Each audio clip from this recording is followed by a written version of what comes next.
Bonsoir, mesdames et messieurs, bienvenue dans cette édition. Le président de la République, Ibrahim Boubacar Keïta, a reçu cet après-midi la délégation malienne pour parler d'Alger avec les groupes armés. Pour le chef de l'État, la mission a été menée selon les directives données. Une occasion pour Ibrahim Boubacar Keïta de féliciter les membres de la délégation avant de les exhorter à redoubler d'ardeur pour la suite des négociations qui débuteront le mois prochain. Compte rendu Mohamed Diarra. Voici les hommes et femmes qui ont représenté le gouvernement au pourparlers inclusif intermalien à Alger. Une quarantaine de personnes qui ont mouillé le maillot pour parvenir à l'adoption de la feuille de route qui servira de fil conducteur pour les négociations à venir. Le président de la République a donc jugé nécessaire de remercier et féliciter au nom du peuple malien l'équipe dirigée par le ministre Abdoulaye Diop. Cette mission à vous confier a été conduite, a été menée dans le strict respect de nos instructions.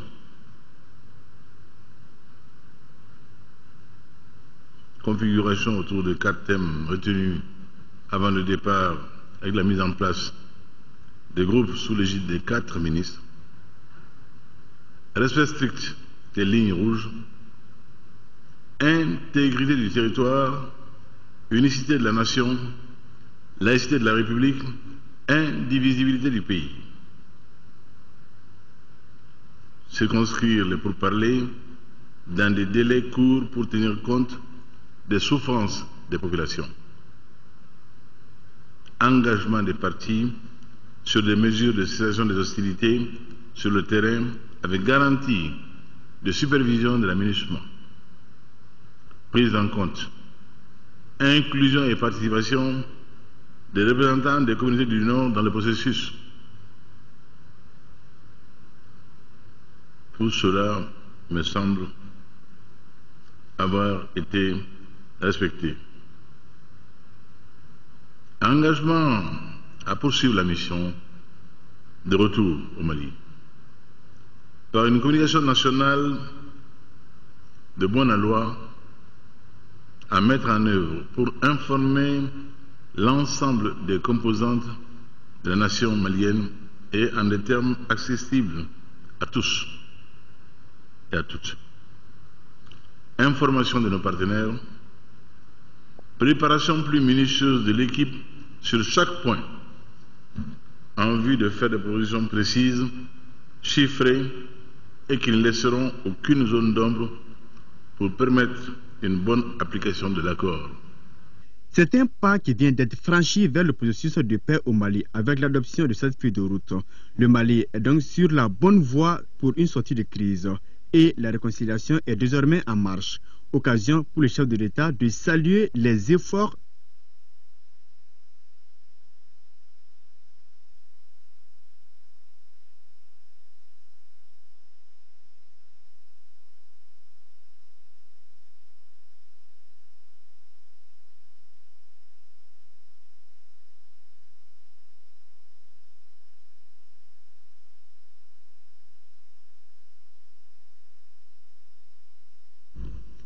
Des problèmes sonores avec ce reportage. Nous allons continuer cette édition avec cette autre rencontre que le président de la République a eue hier avec les communautés religieuses. Nous allons donc revenir sur la rencontre du président de la République avec la délégation.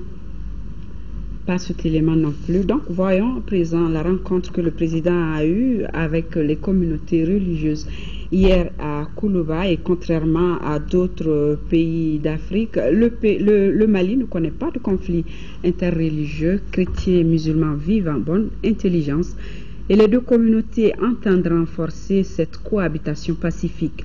Hier, à la cérémonie de présentation de vœux au président de la République, elles ont prôné la tolérance, le pardon et l'amour du prochain. Brahma Traoré.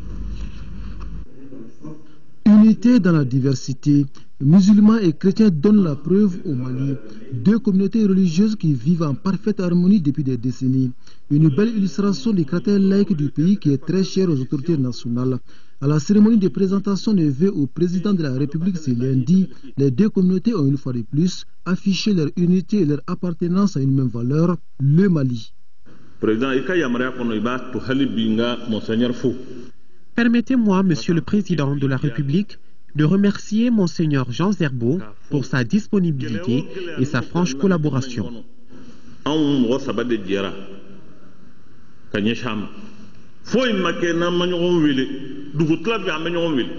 Je tiens à souligner qu'au Mali, l'entente entre les communautés religieuses est une réalité.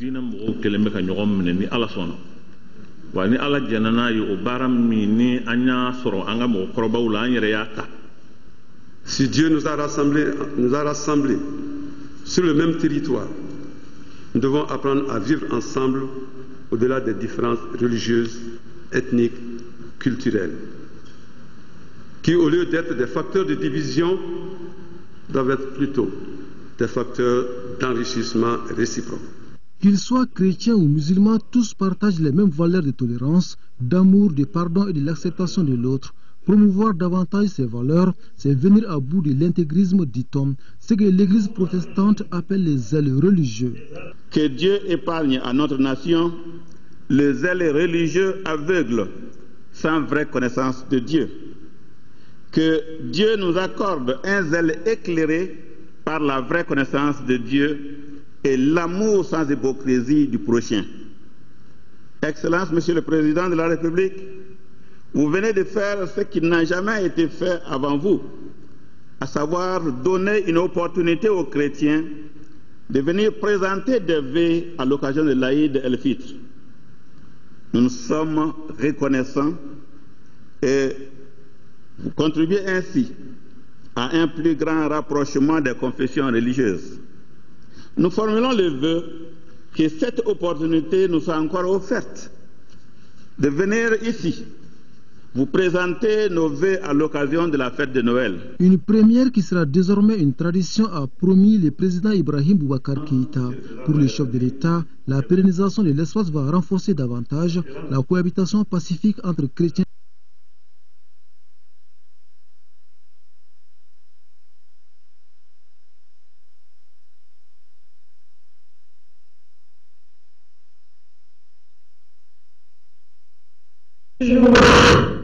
Toujours des problèmes sonores, donc nous allons essayer de poursuivre avec le Premier ministre Moussa Mara qui a reçu en audience le représentant adjoint du secrétaire général des Nations Unies à la MINUSMA. Au cours de cette audience, il a été question de la rencontre relative au retour définitif de la paix dans les régions du nord de notre pays, réunion qui se tient d'ailleurs demain à Gao, compte rendu Mahamadou Doumbia. Le Premier ministre Moussa Mara a reçu en audience le représentant spécial adjoint du secrétaire général des Nations Unies à la MINUSMA au centre de discussion les préparatifs d'une rencontre prévue à Gao pour le retour définitif de la paix. On était ensemble pour discuter la situation dans le Nord, surtout la mise en œuvre des accords qui ont été signés à Alger, surtout celui sur l'établissement d'une commission pour regarder le cessez-le-feu dans le Nord. Donc on a parlé de ça, de voir comment on peut mettre ça en œuvre le plus rapidement possible. Et à la fin, on est convenu qu'on peut commencer dès demain avec le travail à Gao. Suite à cette audience, le Premier ministre se dit convaincu de la suite des travaux d'Alger qui étaient aussi au centre des débats. Notre préoccupation au niveau du gouvernement, c'est de faire en sorte que dès qu'il y a un accord sur la cessation des hostilités, qu'il y ait effectivement cessation des hostilités sur le terrain. Nous voulons que plus aucune balle ne soit tirée au nord de notre pays. Et nous voulons que plus aucune personne ne soit blessée ou perde la vie du fait de ce conflit. Ça sous-entend que les partis puissent collaborer à la décrispation et à la création d'un environnement de confiance qui puisse faire taire définitivement les armes. Du côté de l'armée, du côté du gouvernement, il n'y a aucun doute là-dessus. Nous demandons donc aux groupes armés, dans le cadre de cette réunion de demain à Gao, de venir participer à la rencontre et que chacun s'engage à cesser définitivement les hostilités. La commission qui va se réunir demain doit aussi identifier des zones de repli des éléments armés, zones de repli qui préfigureront les futurs cantonnements. Cela permettra de libérer les zones d'habitation d'éviter les sources de tension et de conflits, et donc de faire en sorte que les choses redeviennent normales. Les braquages, les attaques des bandits de grand chemin consécutifs à la crise du nord du Mali doivent être circonscrits. Si l'espace est sécurisé, où d'un côté l'armée, de l'autre côté les groupes armés sont dans une attitude, je dirais, de cessation des hostilités, permettant aux forces de sécurité, de gendarmerie, de police, aux forces armées de pouvoir faire les patrouilles partout où cela est nécessaire avec la MINUSMA, je pense que le banditisme disparaîtra de lui-même. Le Premier ministre a également reçu une délégation américaine de l'Université d'État de Michigan, conduite par son doyen. L'audience a porté sur le développement de la coopération entre cette université américaine et celle malienne, vieille de 30 ans. Ils ont aussi évoqué la transformation future de l'IPR de Katibougou en université agricole. Au micro de Ibrahima Chokari, je vous propose d'écouter le professeur Steve Hassan, doyen de l'Université d'État de Michigan. Cette visite s'inscrit dans un projet de créer une université agricole pour le Mali. Le Mali est un pays, comme vous le savez bien, de vocation agroalimentaire, agro-pastorale. La demande pour les gens compétents avec les capacités de faire une agriculture du XXe siècle est très très élevée dans ce pays, non seulement au niveau de la production, mais aussi en aval et en amont, toutes les questions d'agroalimentaire, etc. Il y a beaucoup de possibilités de créer des emplois très rémunérateurs si on a les capacités ici en place au Mali. Le Premier ministre a nous donné un appui très fort pour qu'on puisse avancer dans un programme d'étudier cette transformation ensemble avec les collègues maliens. Les TDR sont déjà développés par des collègues maliens et notre université compte appuyer cet effort en collaboration, comme on l'a fait depuis 30 ans avec nos collègues maliens. Et donc, ce qu'on veut leur offrir, c'est une agriculture moderne, une agriculture pleine d'opportunités pour la création d'emplois rémunérateurs. Cette formation vise à le faire. Donc, on aimerait renforcer les capacités d'enseignement et aussi de lier cet enseignement au secteur privé, avec les nouvelles technologies, les NTIC, etc. Il y a beaucoup de choses innovatrices qu'on peut faire dans l'agriculture malienne. Le nouvel ambassadeur du Mali en Turquie, Birahim Soumaré, a présenté ses lettres de créance le vendredi 27 juin dernier au président de la République de Turquie, occasion pour les deux personnalités d'évoquer les questions bilatérales pour le nouvel ambassadeur. Sa mission en Turquie consistera à renforcer la coopération bilatérale.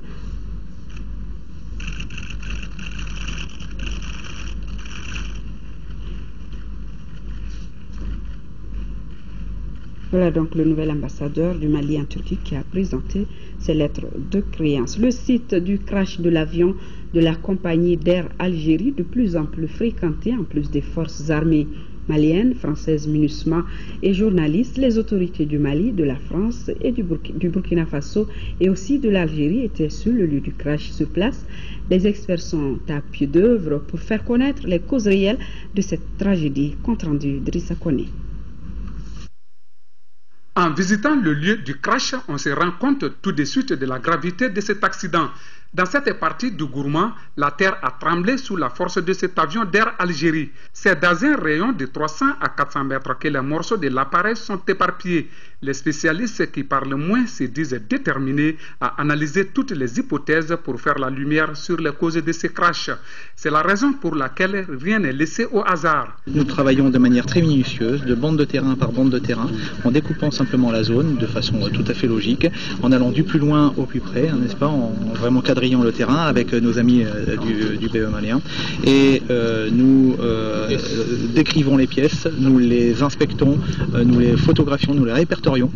Et Cela va nous permettre, en fonction de certaines de celles-ci, de pouvoir par exemple donner des orientations, notamment en fonction du faciès de rupture, en fonction de la nature des pièces, en fonction de leur éloignement du lieu d'impact. Car, comme vous le disiez, colonel Touron, il y a des pièces très lourdes qui sont allées très loin. Ceci étant plus particulièrement révélateur de l'énergie qui avait été dispensée au sol. Ainsi, on a retrouvé des trains d'atterrissage jusqu'à 300 à 400 mètres du point d'impact ici. Donc cela prouve bien que le choc a été d'une violence assez inouïe. Les 2 boîtes noires retrouvées et remises aux autorités maliennes et algériennes ont davantage encouragé les experts. La sécurité aidant, les plus hautes autorités des pays concernés comme le Burkina Faso, la France, le Mali et l'Algérie ne cessent de rendre hommage aux 118 victimes sur les lieux de l'accident. Tel est le cas des ministres maliens chargés des transports et de la sécurité et algériens chargés des transports.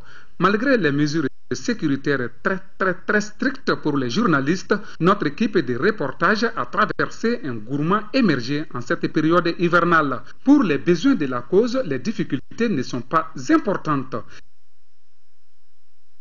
Et les 2 boîtes noires de l'appareil se trouvent actuellement en France au niveau du bureau d'enquête et d'analyse pour étudier les causes éventuelles de ce crash. Ces 2 boîtes noires avaient été remises par les autorités maliennes aux enquêteurs français le dimanche dernier. Actualité hors de chez nous.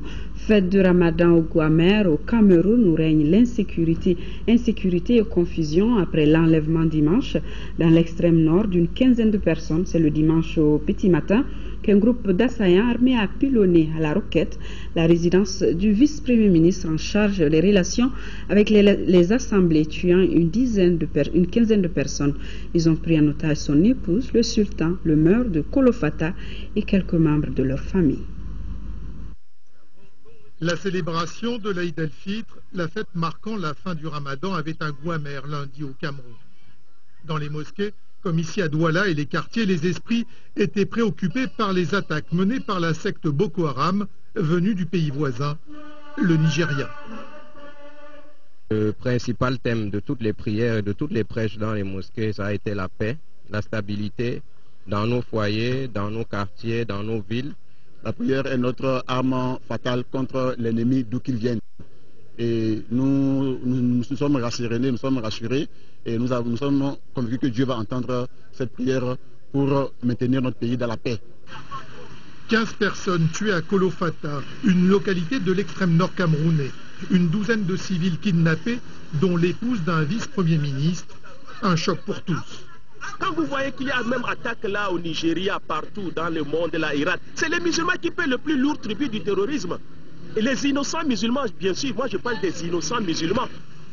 Toute la presse parle de ces attaques et les rumeurs vont bon train. Sur l'identité des agresseurs Boko Haram ou simples coupeurs de route déguisés. Sur leur complicité locale, sur les informations dont ils disposent pour frapper un vice-premier ministre et faire trembler tout le pays. Longtemps considéré comme une simple base arrière de Boko Haram, le Cameroun est devenu une proie.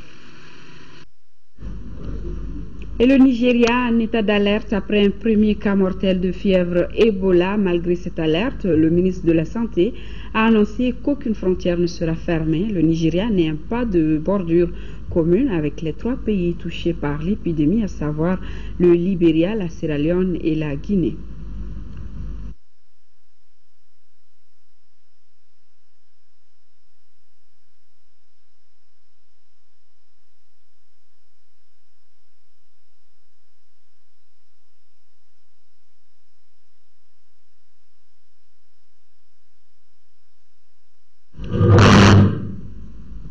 Nous passons à notre sujet, toujours au niveau international, le sommet États-Unis-Afrique qui se tiendra à Washington les 5 et 6 août, qui réunira une cinquantaine de chefs d'État autour du thème « Investir dans la prochaine génération ». L'administration Obama a voulu donner la parole à la société civile africaine à l'occasion de cette grande messe et en particulier aux jeunes entrepreneurs africains. 500 d'entre eux ont été invités à passer 6 semaines dans des universités américaines avant le sommet. Ils ont rencontré hier le président américain.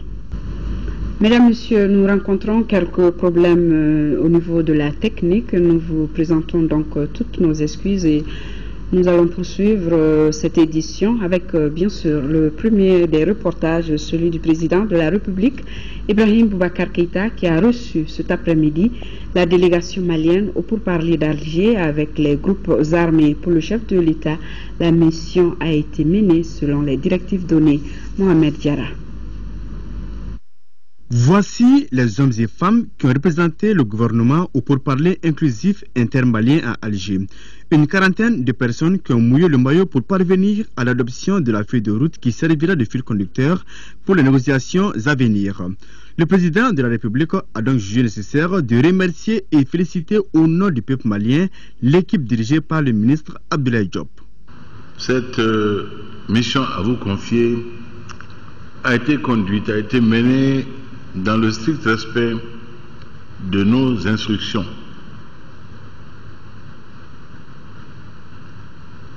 Configuration autour de 4 thèmes retenus avant le départ avec la mise en place des groupes sous l'égide des 4 ministres.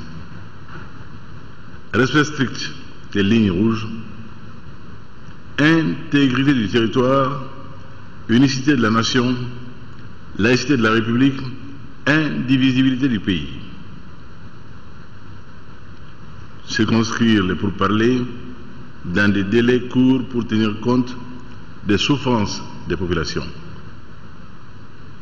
Engagement des partis sur des mesures de cessation des hostilités sur le terrain avec garantie de supervision de l'aménagement. Prise en compte, inclusion et participation des représentants des communautés du Nord dans le processus. Tout cela me semble avoir été respecté. Engagement à poursuivre la mission de retour au Mali. Par une communication nationale de bonne loi à mettre en œuvre pour informer l'ensemble des composantes de la nation malienne et en des termes accessibles à tous et à toutes. Information de nos partenaires, préparation plus minutieuse de l'équipe sur chaque point en vue de faire des propositions précises, chiffrées et qui ne laisseront aucune zone d'ombre pour permettre une bonne application de l'accord. C'est un pas qui vient d'être franchi vers le processus de paix au Mali avec l'adoption de cette feuille de route. Le Mali est donc sur la bonne voie pour une sortie de crise et la réconciliation est désormais en marche. Occasion pour le chef de l'État de saluer les efforts des partenaires et des pays amis dont l'Algérie qui a accepté d'abriter les pourparlers. Et le président Ibeka d'exhorter ses interlocuteurs à redoubler d'ardeur pour le reste des négociations. Tout est possible désormais dans le bon sens.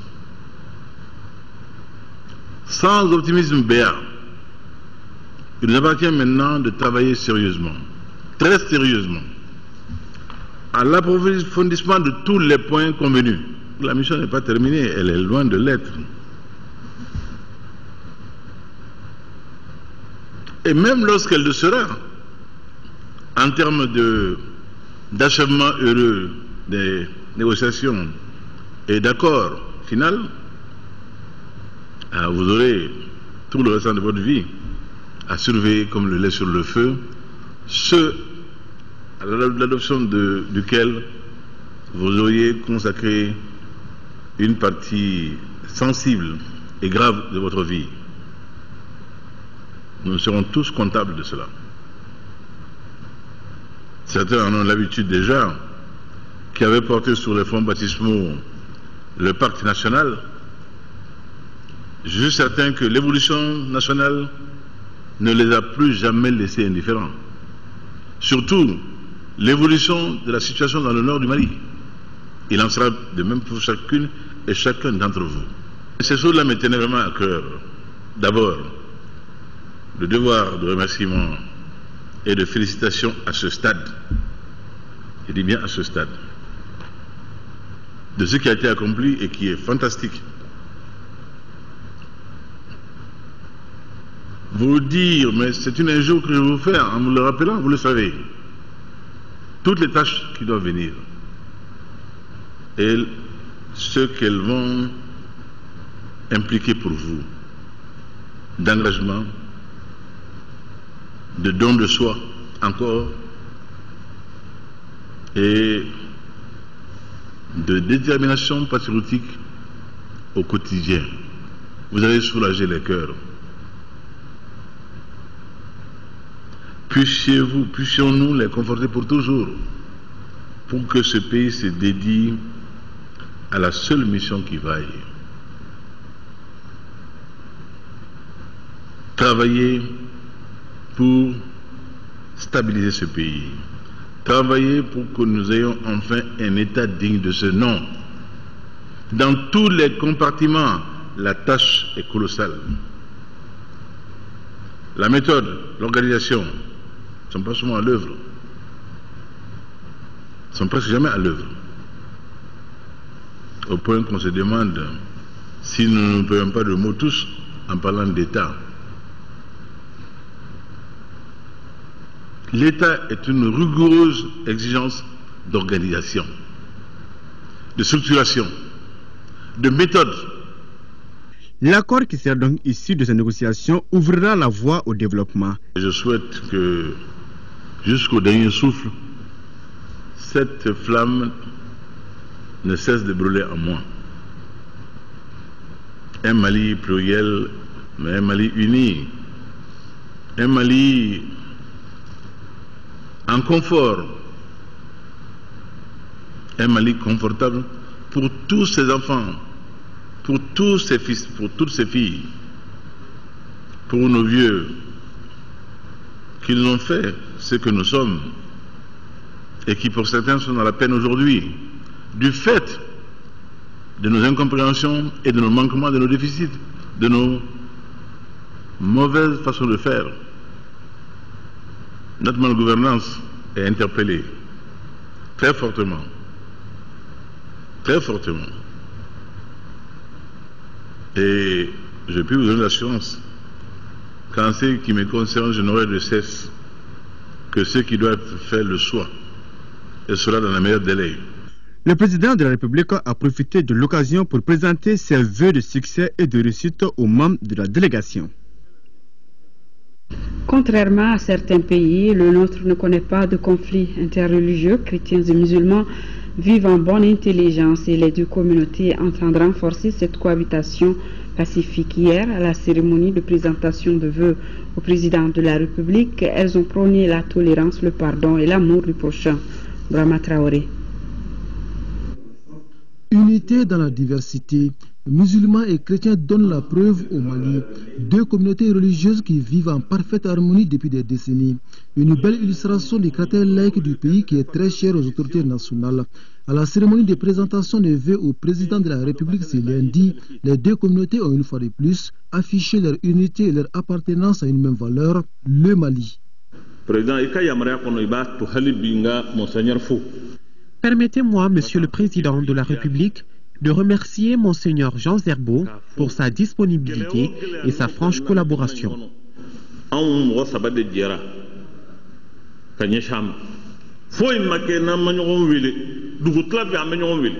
Je tiens à souligner qu'au Mali, l'entente entre les communautés religieuses est une réalité.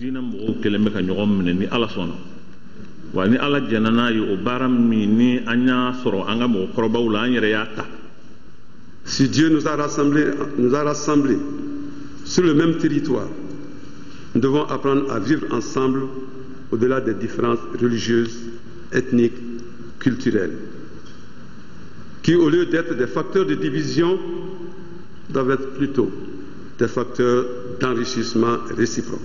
Qu'ils soient chrétiens ou musulmans, tous partagent les mêmes valeurs de tolérance, d'amour, de pardon et de l'acceptation de l'autre. Promouvoir davantage ces valeurs, c'est venir à bout de l'intégrisme, dit-on, ce que l'Église protestante appelle les zèles religieux. Que Dieu épargne à notre nation les zèles religieux aveugles, sans vraie connaissance de Dieu. Que Dieu nous accorde un zèle éclairé par la vraie connaissance de Dieu et l'amour sans hypocrisie du prochain. Excellence, Monsieur le Président de la République, vous venez de faire ce qui n'a jamais été fait avant vous. à savoir donner une opportunité aux chrétiens de venir présenter des vœux à l'occasion de l'Aïd el-Fitr. Nous sommes reconnaissants et vous contribuez ainsi à un plus grand rapprochement des confessions religieuses. Nous formulons le vœu que cette opportunité nous soit encore offerte de venir ici vous présenter nos vœux à l'occasion de la fête de Noël. Une première qui sera désormais une tradition a promis le président Ibrahim Boubacar Keïta. Pour le chef de l'État, la pérennisation de l'espace va renforcer davantage la cohabitation pacifique entre chrétiens et musulmans. Inch'Allah, si le Seigneur ne nous rappelle pas notre condition de simple créature, nous la poursuivrons comme désormais une tradition. Je crois qu'il est bon, il est sain pour la nation que de telles occasions soient mises à profit pour méditer, prier pour le pays, faire les vœux pour le pays. Donc nous le ferons volontiers. Le chef de l'État et ses hôtes ont donc prié pour le retour de la paix et de la quiétude sur l'ensemble du territoire national, à l'image de cette prière formulée par l'Église catholique. Seigneur, faites de moi un instrument de votre paix. Là où est la haine, que je mette l'amour. Là où est l'offense, que je mette le pardon. Là où est la discorde, que je mette l'union. Là où est l'erreur, que je mette la vérité. Là où est le doute, que je mette la foi. Là où est le désespoir, que je mette l'espérance. Là où sont les ténèbres, que je mette la lumière. Là où est la tristesse, que je mette la joie. Faites que je ne cherche pas tant à être consolé, que de consoler, d'être compris, que de comprendre, d'être aimé, que d'aimer, parce que c'est en donnant que l'on reçoit, c'est en s'oubliant soi-même qu'on se retrouve, c'est en pardonnant qu'on obtient le pardon, c'est en mourant qu'on ressuscite à l'éternelle vie. Amen. Très belle prière. L'Afrique fêtera dans 2 jours la journée panafricaine de la femme. En prélude à cet événement, l'ORTM rend hommage à toutes les femmes du continent à travers le portrait ce soir d'une prêcheuse, Yatabare Aminata Diawara, c'est son nom. Comptable de formation, elle prêche en arabe, français et bamana. Ramata Konate est allée à sa rencontre suivant son reportage qui est la première d'une série de portraits de femmes. C'est en forgeant qu'on devient forgeron, dit un adage du Mali. La prêcheuse Yatabare Aminata Diawara s'en est bien inspirée. Je rends un hommage mérité à mes parents, surtout à mon père, vraiment. Et il m'a inscrit à l'école, c'est vrai, mais pendant les vacances, on prenait des cours coraniques. Le Coran traduit, il m'a donné ça. Il m'expliquait souvent même. Donc c'est ce qui m'a encouragé à pratiquer l'islam. Et puis surtout, Dieu merci, j'ai un mari qui est vraiment à encourager, à féliciter, m'a beaucoup aidé. Aminata véhicule les paroles et faits divins partout où le besoin se fait sentir. Elle se donne corps et âme à cette activité. Aujourd'hui, elle anime le thème paix et cohésion sociale. Actualité oblige. Pour la cohabitation sociale, le prophète, paix et salut sur lui, nous dit Al-mu'minu li-mu'min kal-bunyan yashuddu ba'duhu ba'dan. C'est-à-dire, la communauté des croyants est soudée, elle est à l'image d'un mur formant un tout. Cette détermination est soutenue par certains caractères dont la patience, la modestie et l'humilité. Je suis élève prêcheuse. Dieu merci, je me débrouille. J'ai commencé ce travail il y a à peu près 5 ans. Grâce à sa maîtrise de la parole divine et sa façon de la rendre, la comptable de formation accroche son entourage, qu'il appelle communément Ami Diawara. Ami est sociable, respectueuse et participe à la promotion de l'islam. En plus du français, elle prêche en arabe. Être prêcheur nécessite aussi la recherche de savoir acquis au cours des échanges ou de la lecture. Voici le menu de l'après-midi du 26e jour du mois de Ramadan.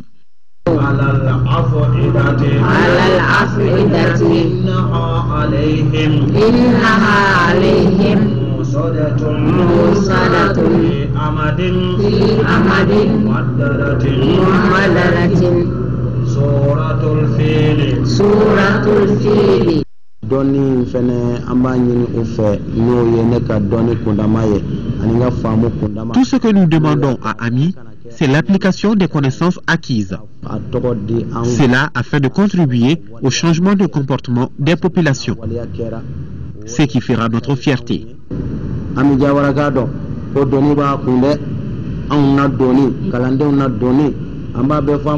Ami doit aussi avoir le dos large et cultiver davantage la tolérance.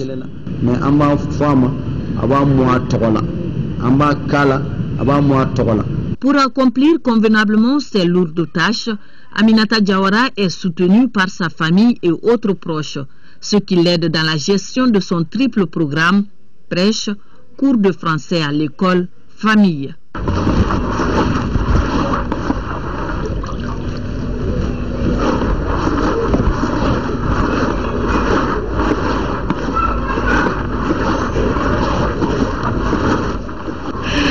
C'est une question d'organisation seulement et mettre les choses en priorité.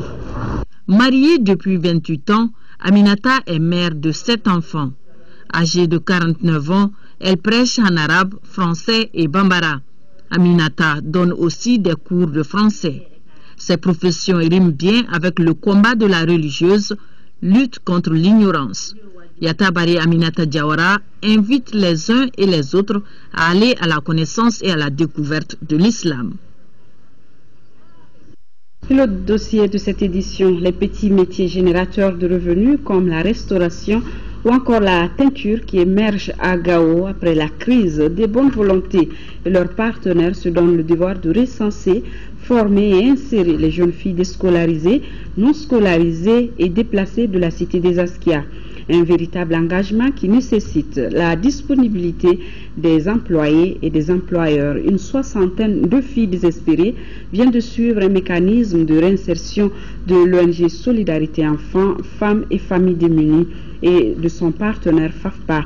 Allons à leur découverte dans ce dossier signé Daouda Zoumana Traoré.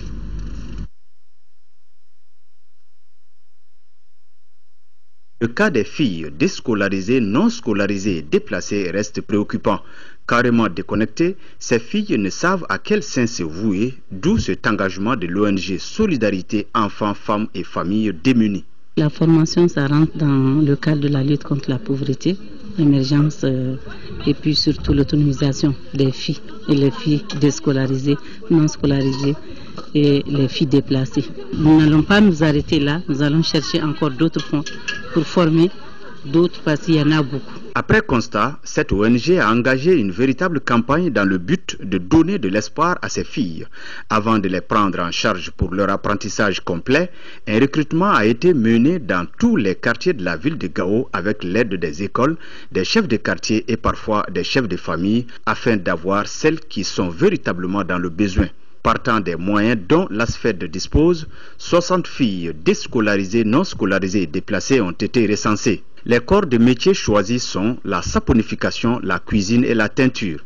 Alors, encadreurs et apprenantes se retrouvent dans un internat où seul le travail prime. Les participants ont pu au moins connaître les produits qui entrent dans la composition du savon.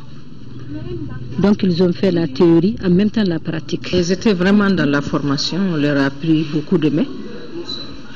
Et je pense qu'elles pourront se débrouiller.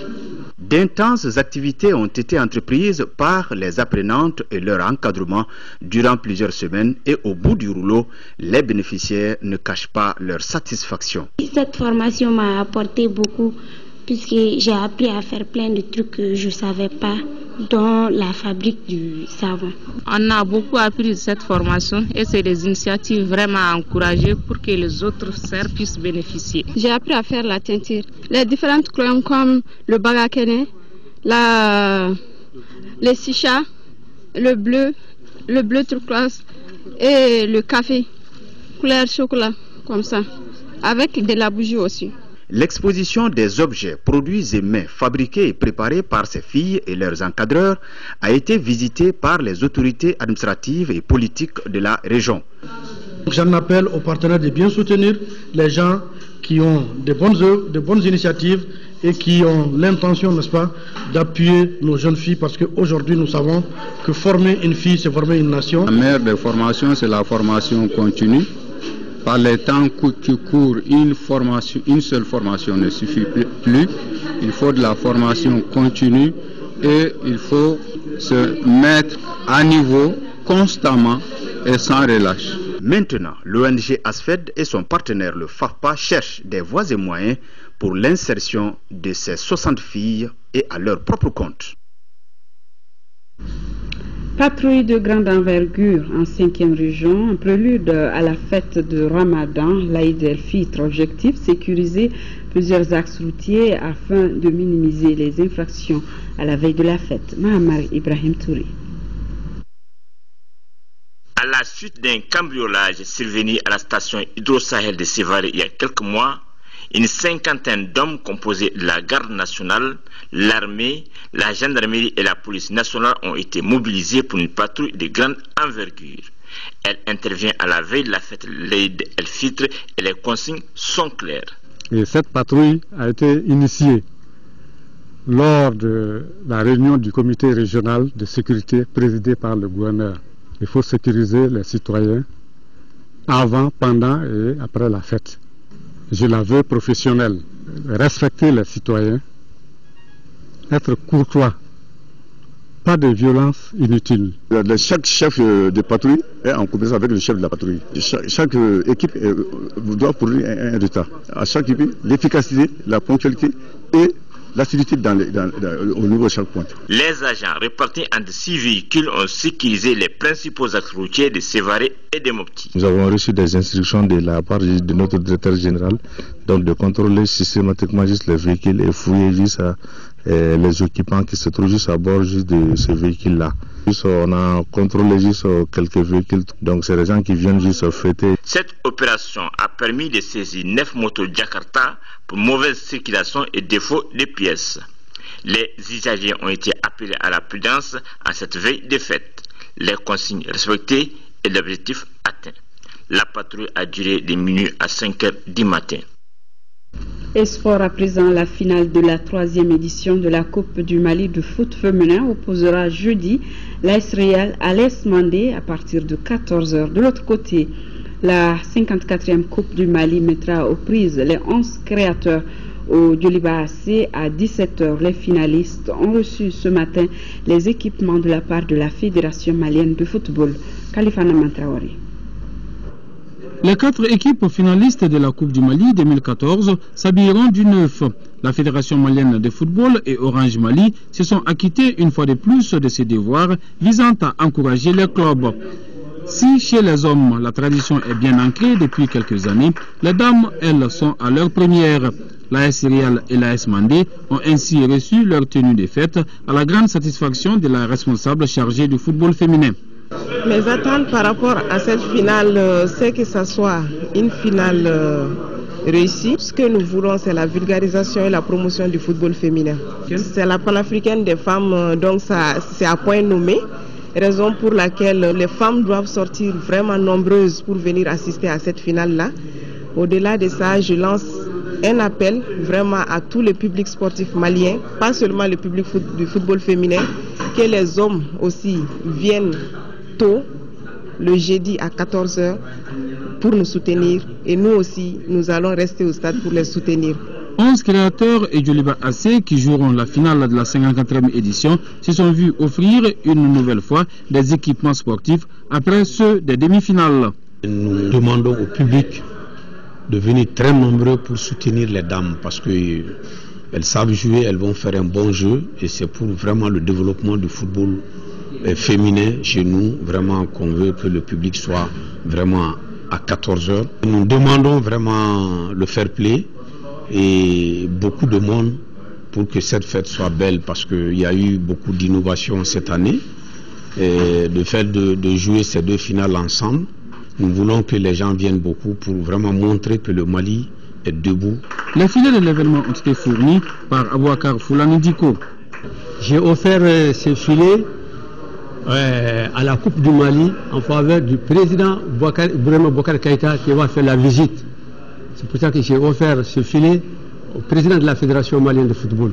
Je parle de la paix parce que vraiment, nous qui viennent du Nord, là, on a fort besoin de la paix. Sans la paix, rien ne va. La finale de dame, la troisième du nom, AS Real AS Mandé, à 14h, sera suivie de la confrontation 11 créateurs du Liban AC, une affiche inédite qui sera officiée par des arbitres croates. Et les deux finales des Coupes du Mali de football féminin et masculin se jouent donc jeudi au stade Modibo Keïta. En prélude à cet événement sportif, le ministère des Sports rend hommage aux anciennes figures qui ont marqué l'histoire du sport au Mali. Ce serait au cours d'un dîner gala demain mercredi au Centre international de conférence de Bamako. L'occasion sera mise à profit par le président de la République pour lancer le fonds de soutien aux anciennes gloires. Pour plus de précisions, je vous propose d'écouter le ministre des Sports, Ousseini Amionguindo, au micro de Khalifa Namatraoré. Depuis l'accession de notre pays à la souveraineté nationale, des sportifs de toutes disciplines ont défendu et continuent de défendre encore l'honneur du Mali. Malheureusement, à cause des pathologies liées à leur carrière sportive, la plupart connaissent aujourd'hui des dépressions, une dégradation de la mémoire, des troubles locomoteurs et même la démence. Aussi, dans le cadre de la reconnaissance des services rendus à la nation et de la promotion du mérite sportif, le président de la République a-t-il décidé de leur rendre un vibrant hommage. Au-delà de cet hommage, le président de la République procédera au lancement d'un fonds de soutien aux anciennes gloires sportives du Mali. Ce fonds pourrait servir à leur assurer une sécurité sociale à travers le système d'assurance maladie ou à constituer les reconversions professionnelles à travers la formation et l'apprentissage. Un forfait pour leur installation sera envisagé. Cette initiative s'inscrit dans la politique du rétablissement de la justice sociale et de promotion de l'équité voulue par le président de la République. J'en appelle à tous les acteurs du mouvement sportif national à s'investir et à s'engager dans une synergie d'action visant le développement du sport et le rehaussement de l'image du Mali en Afrique et dans le monde. Sort toujours en basketball, l'équipe nationale des garçons des moins de 18 ans s'envole demain pour Antananarive à Madagascar pour l'afro-basket de la catégorie. Les juniors ont reçu la visite du bureau fédéral et cet après-midi à leur dernière séance d'entraînement. Kodi Sivi était également. Les aiglons maliens participeront à l'afro-basket de leur catégorie du 1er au 10 août à Antananarive à Madagascar. Pour leur dernière séance d'entraînement, les protégés de l'entraîneur Kaba Kanté se frottent à une sélection de joueurs locaux et expatriés maliens, histoire de peaufiner les derniers réglages avant la phase finale. Le basketball malien fait partie des plus respectés sur le continent, surtout au niveau de la catégorie d'âge. Les 12 retenus pour le rendez-vous sont conscients de l'enjeu et la visite des membres du bureau fédéral les réconforte. Cette visite aujourd'hui, ça nous va droit au cœur. On leur dit que nous, on va représenter dignement le Mali, on va représenter dignement les basketball maliens. C'est pas facile, c'est le basket des jeunes. Et ça fait un bon moment, notre basket de la jeunesse est en haut.